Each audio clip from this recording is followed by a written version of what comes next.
વાત કરીશું વરસાદની તો અમરેલી જિલ્લામાં પડેલા ભારે વરસાદથી તારાજીના દ્રશ્યો સામે આવી રહ્યા છે, જ્યાં જિલ્લાના ખાંભા સહિત 55 ગામડામાં વીજળી ગુલ થઈ, 222 વીજ પોલ અને 9 ટ્રાન્સફોર્મર ધરાશાયી થયા. ખેતીવાડી ફીડરો બંધ થતા ખેડૂતો મુશ્કેલીમાં મુકાયા છે. ખાંભા, ધારી, રાજુલા, સાવરકુંડલા, જાફરાબાદમાં વીજળી ગુલ થઈ. પીજીવીસીએલ વિભાગે તાકીદે વીજ પુરવઠો કાર્યરત કરવાની કવાયત હાથ ધરી છે. વરસાદના કારણે પીજીવીસીએલ વિભાગને સૌથી મોટું નુકસાન. તો આ દ્રશ્ય તમારી ટીવી સ્ક્રીન પર. પીજીવીસીએલ વિભાગને સૌથી મોટું નુકસાન થયું છે, કારણ કે અમરેલી જિલ્લામાં ભારે વરસાદ વરસ્યો અને વરસાદની સાથે જ 55 ગામડા કે જ્યાં અંધારપટ છવાઈ ગયું, વીજળી ગુલ થઈ ગઈ, 222 વીજ પોલ અને તેની સાથે 9 ટ્રાન્સફોર્મર ધરાશાયી થઈ ગયા.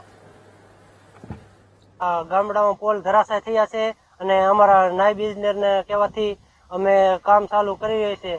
40 થી 45 જેટલા પોલ ધરાશાય થયા છે અને અમારું કામ પણ ઝડપથી કરીએ.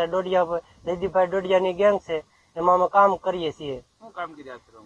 હા, પીજીવીસીએલ ના પોલ ધરાશાય થયા છે. હા, એટલે એને ઉભા કરવા માટે અમે આવ્યા છીએ.